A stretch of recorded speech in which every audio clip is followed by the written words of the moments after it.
Hello Nepal online स्कुलको तर्फबाट आजदेखि हाम्रो अर्को नयाँ क्लासको सुरुवात हुँदैछ। अङ्ग्रेजीमा ह्यान्ड राइटिङ सिकाउने। यो पनि हप्तामा ह्यान्ड राइटिङ सिकिन्छ भन्ने क्लासको आज पहिलो दिनमा यहाँहरू सबैलाई हार्दिक स्वागत तथा न्यानो नमस्कार व्यक्त गर्न चाहन्छु। योभन्दा अघिल्लो हप्ता हामीले नेपालीमा ह्यान्ड राइटिङ कसरी लेख्ने त्यो पनि एक हप्तामा भनेर हामीले क्लास सकिसकेका छौँ। थुप्रै विद्यार्थी भाइ बहिनीहरूले प्रश्न पनि गर्नुभयो, होमवर्क पनि गर्नुभयो र धेरैको ह्यान्ड राइटिङ पनि चेन्ज भइसकेको छ। त्यो चेन्ज भएको ह्यान्ड राइटिङ पनि हामीले सायद यो क्लासको बिचमा कुनै दिन तपाईँहरूलाई देखाउने नै छौँ अवश्य नै। आज हाम्रो अङ्ग्रेजी भाषाको इङ्ग्लिसको ह्यान्ड राइटिङको पहिलो दिन हामी तपाईँहरूलाई अङ्ग्रेजी ह्यान्ड राइटिङ सिकाउन गइरहेको छु। अङ्ग्रेजी ह्यान्ड राइटिङ लेख्दाखेरि आउने समस्याहरूबाट सुरु गर्न चाहन्छु। हामीले अहिलेसम्म लेख्दै आएको, सिक्दै आएको A, B, C, D, E, F, G, H, त्यसै स्मलमा A, B, C, D, E, F, त्यसै 1, 2, 3, 4, 5, 6, 7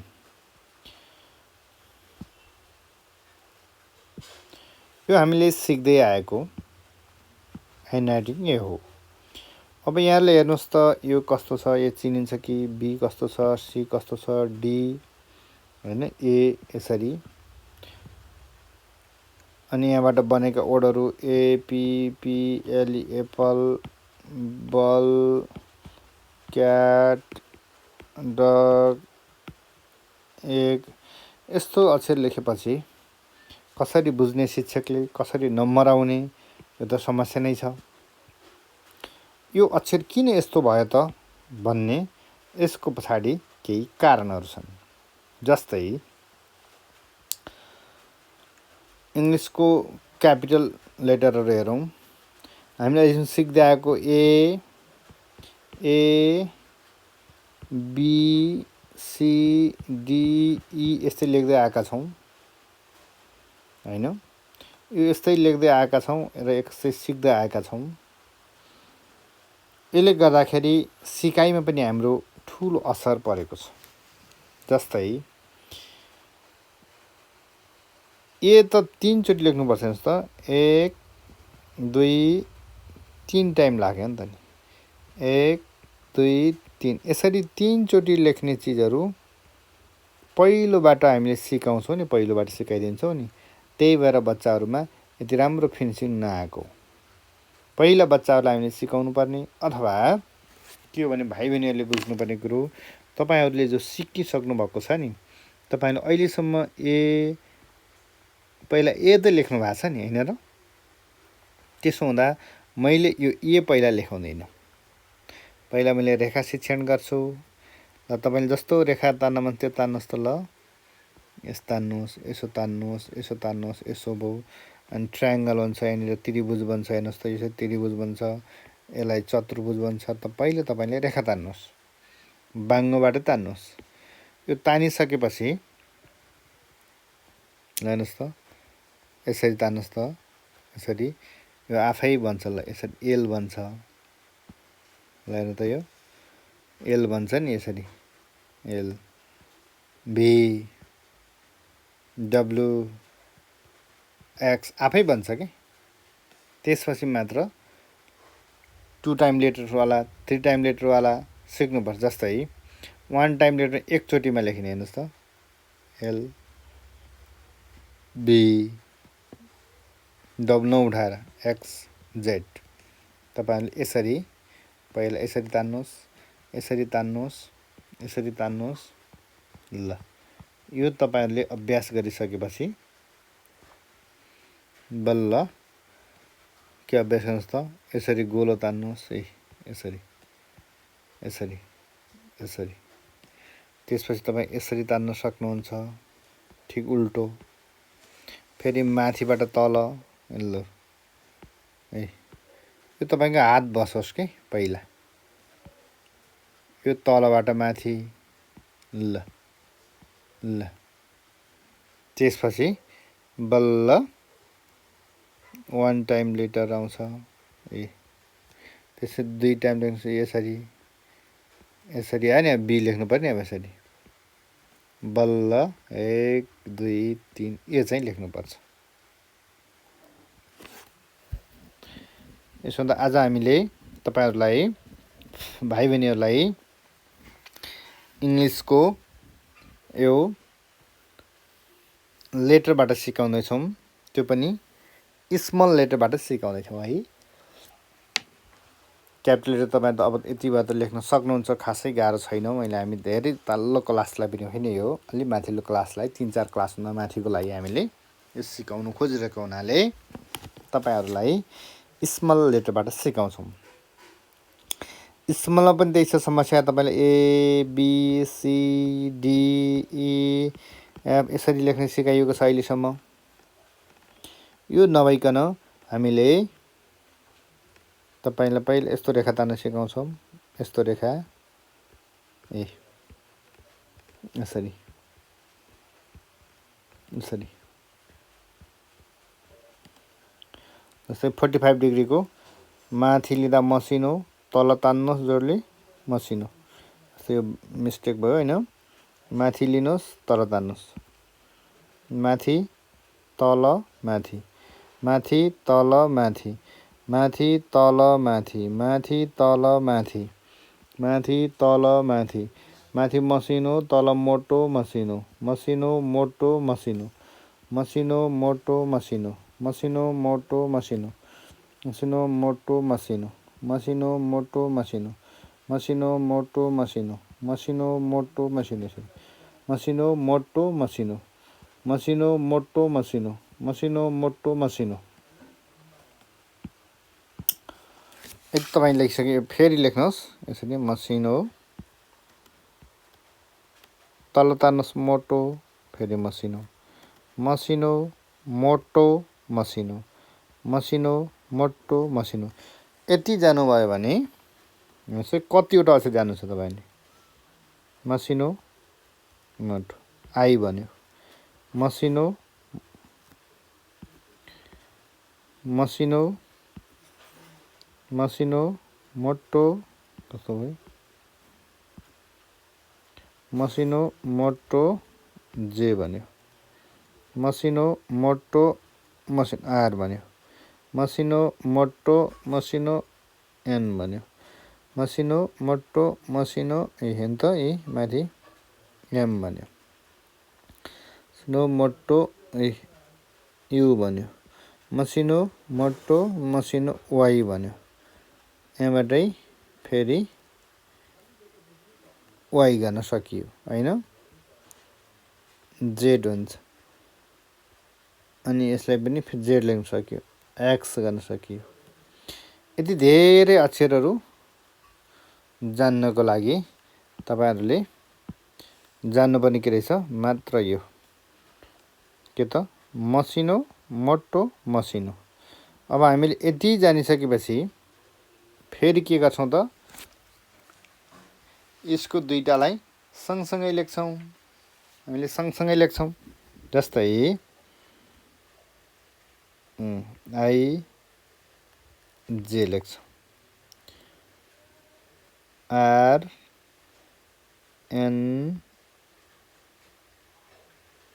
यसरी छोड्छु छोड्छु छोड्छु, यहाँ अलिकति बढी भयो, यस्ता एन बिग्रियो, यसरी ख्याल गर्नुपर्छ है।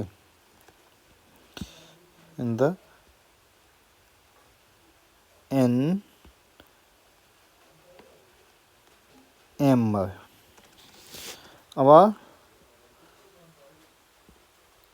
यु यु युको अलिकति यहाँ मिस्टेक भयो, U A U Y Z X, यसबाट टी पनि हुन्छ। ल यसरी तपाईहरुले लेख्न सजिलै सिक्नुहुन्छ। कुनै पनि गाह्रो छैन। नेपाली भन्दा अंग्रेजी अक्षर तपाईहरुलाई लेख्न कुनै पनि गाह्रो छैन। एकदम चाँडो सकिन्छ, एकदम चाँडो। मसिनो, मोटो, जे भइहाल्यो, आर भयो, मसिनो एन भयो, एम भयो। यसलाई मोटो नलेखेर सानो पनि लेख्न सक्नुहुन्छ, तपाईले बीचमा पनि लेख्न सक्नुहुन्छ, जस्तै एन एम यु, युलाई अझै यु वाइ जेड एक्स। 1 2 3 4 5 6 7 8 9 10 11वटा 11वटा अक्षर, 11 भन्दा पनि 12वटा लेटर चाहिँ यसबाट हुन्छ। आइटी सहित गर्दाखेरि 12वटा लेटर चाहिँ यबाट हुन्छ। यसलाई फेरि तपाईले दोहोर्याउनुस्। अब हामीले के लेख्छौँ त अहिलेसम्म त गाडीको नि एबिसी त अहिले आएकै छैन हाम्रो, यो त पछाडि पढाइ हुन्छ।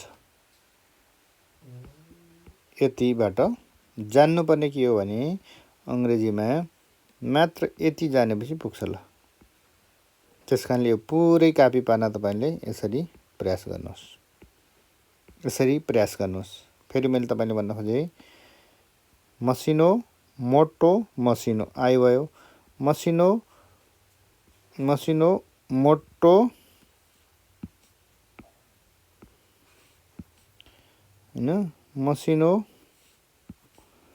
मसिनो, मोटो जे भयो, मसिनो, मोटो टी भयो। यसैले मसिनो आर गर्न सकियो, you why an am.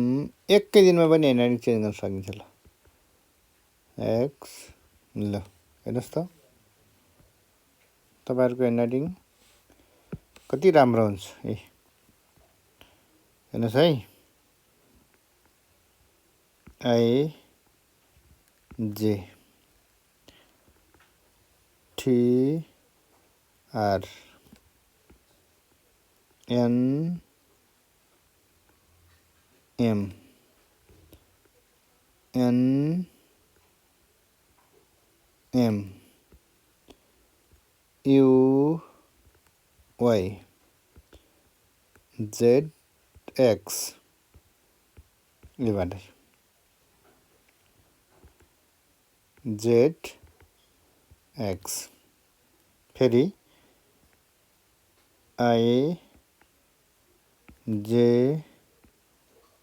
T R N M U Y. अब यु यहाँनिर बिग्रियो, हेर्नुहोस् है, यु चाहिँ बिग्रियो। युलाई यसरी चाहिँ ख्याल गर्नुपर्छ। युलाई माथि चट्ट यु, वाइ एक्स जेड 2 4 6 8 10वटा अक्षर तपाईले लेख्न चाहिँ सक्नुहुन्छ। यो तपाईहरुले भोलि होमवर्क चाहिँ लेखेर ल्याउनु होला। फेरि मैले तपाईहरुले भने अंग्रेजीको लेख्ने तरिकाहरू नेपाली भन्दा धेरै सजिलो छ, धेरै सही तरिकाले लेख्न सकिन्छ। तर सर्वप्रथम तपाईहरुले यो चाहिँ लेख्न जान्नु पर्यो। आज प्र्याक्टिस भनेको पर्फेक्ट प्र्याक्टिस गर्नु होला, पर्फेक्ट प्र्याक्टिस गर्नु होला। प्र्याक्टिसले मात्र केही हुनेवाला छैन, पर्फेक्ट प्र्याक्टिस चाहिँ गर्नुपर्छ। तपाईहरुले त नेपालीको लेखिसक्नुभयो, अब अंग्रेजी पनि ह्यान्डराइटिङ राम्रोसँग लेख्न सक्नुहुन्छ भन्ने विश्वास पहिला आफूमा राख्नुहोस्। आफूमा भएको विश्वासलाई व्यवहारमा उतार्नको लागि फेरि पनि अक्षरलाई हेरेर हाँस्दै, आफू पनि हाँस्दै लेख्न सक्नुपर्छ। तपाईँ सक्नुहुन्छ। तपाईँको जन्म हार्नको लागि होइन, जित्नको लागि भएको हो। र ह्यान्डराइटिङ पनि कस्ता कस्ता चिज त सपार्न सकिन्छ, गर्न सकिन्छ भने ह्यान्डराइटिङ तपाईँले अवश्य सक्नुहुन्छ, राम्रो तरिकाले सक्नुहुन्छ। विश्वासका साथ लेख्नुहोस्। र अहिलेसम्म ध्यान दिएर तपाईँहरूले सुन्नुभएकोमा यहाँहरू सबैलाई हार्दिक धन्यवाद व्यक्त गर्न चाहन्छु। र भोलि यो होमवर्क पनि तपाईँहरूले गरेर ल्याउनुहुन्छ भन्ने विश्वासको साथ आजको क्लास यहीँ समापन भएको जानकारी गर्न चाहन्छु। यहाँहरू सबैलाई पुनः मुरी मुरी धन्यवाद।